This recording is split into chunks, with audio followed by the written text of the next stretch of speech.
knew like I really had a very weak profile because background and my education and there. Hello everyone, welcome to my channel Sonal from USA, and today I have a very interesting profile for F1 visa interview.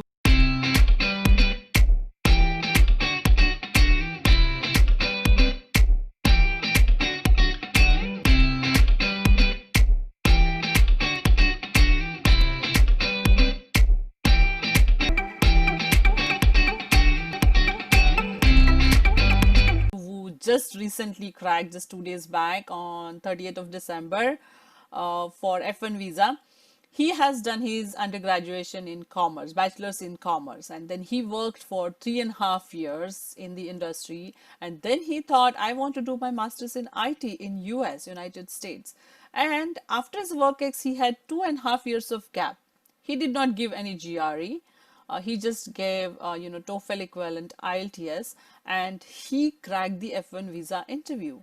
He himself considers that it was a very weak profile, and he still cracked the F1 visa interview. How?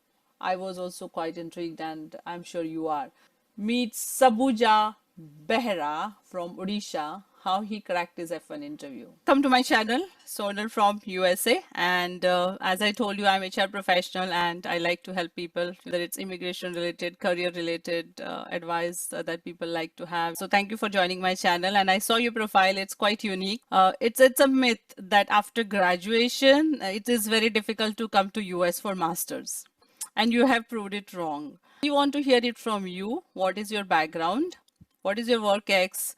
And how did you go about, doing your research about masters in US? And before that, if you can just tell me what is the meaning of your name, Sabuja. It is a very interesting name. It means green. Sabuja means green in Odia language. My father gave it because he was an environmentalist.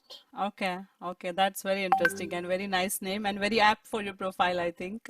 People would know as they know more about your profile. So let's start, Sabuja. I have done my graduation from Ravenshaw University, like in BCom accountancy honors.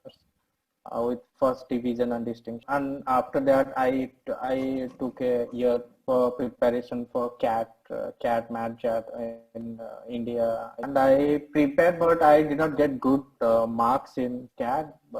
That's why I joined a local college. I did a course like PGDM, postgraduate diploma in management in finance and control, equivalent to MBA, but 1.5 years course. It was full time. Joined Royal Bank of Scotland trade operations. I worked there for. Then I switched to JP Morgan Chase. In JPMC, I worked there for 0.6 years. Yeah. But during my college days, I was a Red Cross volunteer. I used to participate in a lot of Red Cross camps and also in tree plantation drives and blood donation drives. I will be a good student, but I was into the social activities. And also I represented India and Malaysia in an international camp. So Red Cross International Camp. So that camp about like a training of PCR,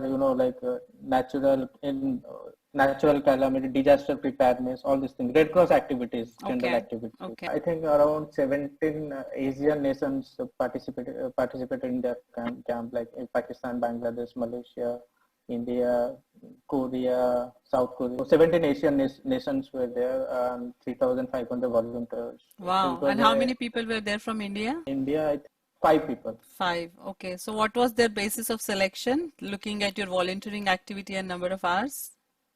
Perfect. Yeah, perfect. Yes, I participated in many camps. Like, have you heard about Rath Yatra in Odisha? Yes. Car festival, yeah. So Yatra. I know Rath Yatra is very famous in Odisha. a lot of people are there, and they'll be pulling that car, that stampede.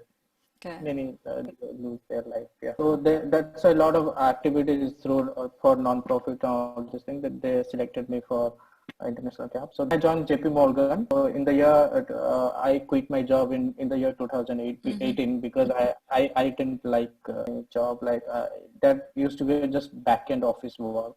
I'll do something like. Then I came back to my hometown, like in Odisha. I was in Bangalore. I was working there. So both the jobs you had RBS, Royal Bank of Scotland, and JP Morgan was in Bangalore. RBS was in Chennai and JP Morgan was in Bangalore. And how did you get selected there?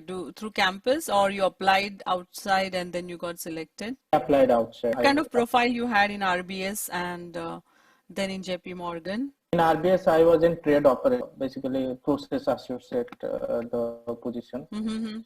So we used to do all back-end office work. JP Morgan, I was in loan department. I used to process loan advances and payments. Wow. So back-end operations work is very important. It's a backbone of the industry, and many people do not understand or realize the value that they add to this work, because many companies in US try to offshorize the thing, and a lot of back operations work go to the places like, Chennai, Kolkata, and many other, low-cost cities. And it is an important work, so do not think that you did back-end work and, it was not important. It is an important work. We really rely on back-end team for a lot of I work. think you said low cost under the issue. Yes, So I a lot understand of what you're work, saying. yeah, but a lot of pressure, but like the salary was not satisfactory. You started thinking about masters. So then I came to my home country's wedding was there.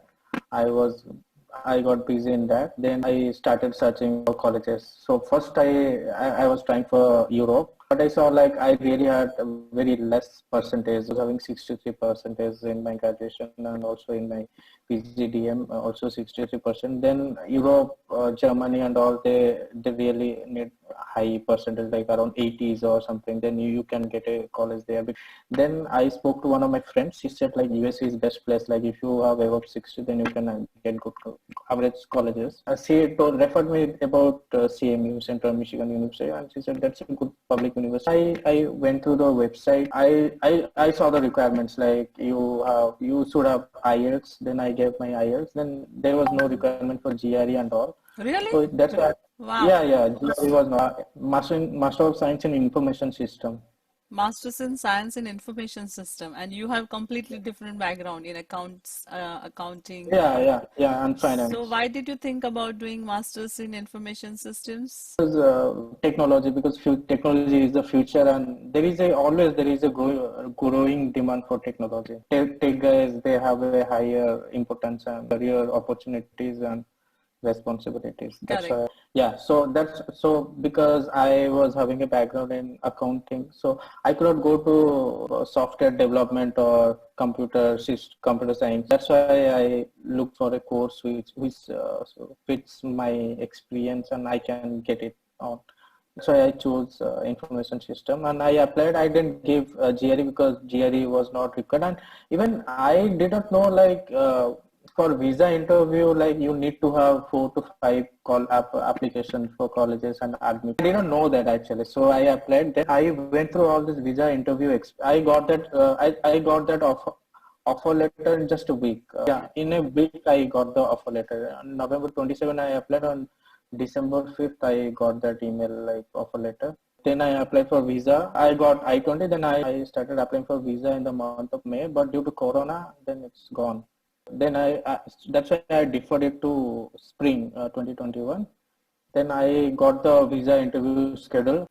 Interview was excellent. Like I never thought I would clear it because I saw that a lot of people were getting rejected, and I knew like I really had a very weak profile because background and my education, and there were 2 years 3 months gap between I left my job and college. So I thought like I can do this. I had my interview at Delhi. And I read experiences, visa interview experiences. I read about this guy in 11th number counter. He rejects everyone's visa. But unfortunately, I came to his counter only. I saw like he rejected 3 people just in front of me. Wow. And they were wishing him good morning, and he was no response, nothing. Like he was very strict. When my turn came, I just went to him. I said loudly, cheerfully, "Namaste, sir. How are you doing?" Oh, really? He replied, "Hey man, I'm good. How are you?" Then I said, "Oh, I'm good." So then my interview starts. Okay. So he said, first question was, "Are your family in USA?" I heard like I heard like, are you familiar with USA? I said, then I said him, yeah, I was working JP Morgan Chase. My clients were in USA, and I'm with Global Shapers community and climate real. Then he said, no, your family, where is your family? I said, in India. He started looking at his system, like he heard like my family is in USA. Cool. So then he said, why USA? I told him, pursue Master of Science in Information System in Central Michigan University, and USA is the right place because USA, all the latest technology revolutions and inventions now come from USA, and the exposure I won't get anywhere in the world. Then he said, which all university you applied? I told him I have applied only one university. Then I just got a serious look in his face, like, one university? Then I told him, sir, I have shortlisted only one university according to my requirements, and this university fulfills all my requirements. That's why I did not bother to apply to any other university. You said Then that to visa officer? yeah. Okay. Then I immediately I said, sir, do you like to know like what are all my requirements? Yeah, tell me. So I researched a lot about that university. Uh-huh. So this university is the North American leader in SAP certification. And I told him this university is the North American leader in SAP certification. I really wanted to study SAP since I joined JP Morgan Chase, because everything is moving to cloud, and SAP is a thing like I can manage. It's very easy to use that, navigate that application. So I told him. Then the second reason is I did not have to take a study loan. Its fees are affordable. Then and the third important is that this I told him, sir, I found this exact word in their website. This course and the curriculum has been designed for students who do not have any prior background, prior degrees in information system or computing technology. So I told him like, then okay. So he looked satisfied. Okay, he asked me about my parents. Then I told him my father is an advocate, a human rights activist. Then he asked me, what is your mother doing? She runs an NGO. NGO is a non-governmental organization. We have two projects going on, like two projects are drug de-addiction and rehabilitation. And he said, how you will fund? My mother has said, okay, fine. Then he said, what are your post-graduation plans? I'll be coming back to my motherland, and I'll be taking care of my aging parents, and I'll be taking care of the NGO, that organization which is 30 years old, and I want to develop it to a international standard with my experience and exposure. He asked me, so what you've been doing after quitting your job? Like, I was preparing for my application process for master's. Then he started counting, like, you left your job in 2018. When? I said August. Then from 2018 to August till now, what you have been doing? Like, he was really curious to know, like. Of course, 2 years of break, right? Almost 2.5 years. Then I told him like, so I quit my job. Then my sister's wedding was there, and I wanted to spend some time with my family before I go to USA. I was the only son. I had to take care of my sister's wedding. Then I said, in that time, I joined Global Shapers community. I'm the vice curator of Bhubaneswar Hub, Global Shapers community. Global Shaper community is an initiative of World Economic Forum. Okay, even we have hubs in almost many states in India. Also in USA we have hubs also. How did you know about this Global Shapers Forum? I was into NGO. Like, I have done a lot of things. Mr. is one of my. He was the founding curator. He is well known in Silicon Valley also. So he was the founding curator of Bhubaneswar Hub. So he asked me to join because of my non-profit activities and all this. You are directly connected with World Economic Forum. Most of the time, in UK, Oxford, they were having fellowship programs for shapers. Free tuition and free, there was some program they were having such type of programs for global shapers. I joined that and we did a lot of projects. So from global shapers, I came to know about climate reality. So I'm also a climate activist. So I was trained by former US Vice President Al Gore. Yeah, so actually I applied for that training in Texas in 2020 August, but due to Corona, it happened virtual. So did visa officer ask you about your global shapers experience? Because I know that So he he asked you this question, right? That 2018 to 2020, there is a gap and what did you do? So how did you answer this question precisely? No, he asked me like, do you get any training or something? I told, yeah, I took some online training. Then I took a training from Algo from the climate reality project, and I'm the climate reality leader. Then I was in global shippers. We were doing projects, all these things. I explained him. Yeah. Okay. So then he looked quite positive. And after that question, just he said no. Uh, he asked me about funding, how you will be funding. Then I said my mother has a savings. So after that, this question, then he said, okay, sir, I'm going to keep a passport. Please follow quarantine measures in states. That's Awesome. It was a very unique interview, I would say. I see that your experience is totally different, coming from right. non-IT background and coming here for masters in IT, and talking about this in front of a visa officer where you have NGO experience. It's really unique experience, I would say. A lot of people who think that after graduation it is very difficult to come here. It's a myth. Like I said, you need a 4 years degree or something. And also you need good marks, like you need a higher percentages and you need to have a lot of good grades when you're doing your undergrads. All of those theories, have proved wrong in your case. I never had that good person. I had good recommendation letters. I got it from my dean Mhm. because of my social activities and all these things. So your all good deeds helped you basically, Yeah. not the percentages, and your NGO experience helped you to Yeah. get you here. So that's really awesome. That's really cool. And I really like your profile. US volunteering experience really counts. And Okay. I know that, in India, not many people spend a lot of time in these activities. Okay, so with that, he kept a passport, and then what was your reaction? I was really surprised. Like, what I cleared? I thought I would not clear. Like, when I saw he rejected three people in front of me and I read about their visa officer, then I was literally scared. But that time I thought, like, yeah, my visa is going to reject, but I will deliver whatever I have prepared. I researched about the university and all these things. Hmm. I have prepared. But yeah, I would advise to all those who are applying visa, they should prepare well. Like, real experience, definitely that will make a difference. And I like the way you made up your answer for your 2 years gap. I was also wondering how did you get the visa when you told me that you had a 2 years gap and then how you convinced. I did not have GRE also. I did not have GRE. That university requires IELTS only. A Okay, TOEFL or IELTS. I gave IELTS only. ELTS IELTS. What was your score?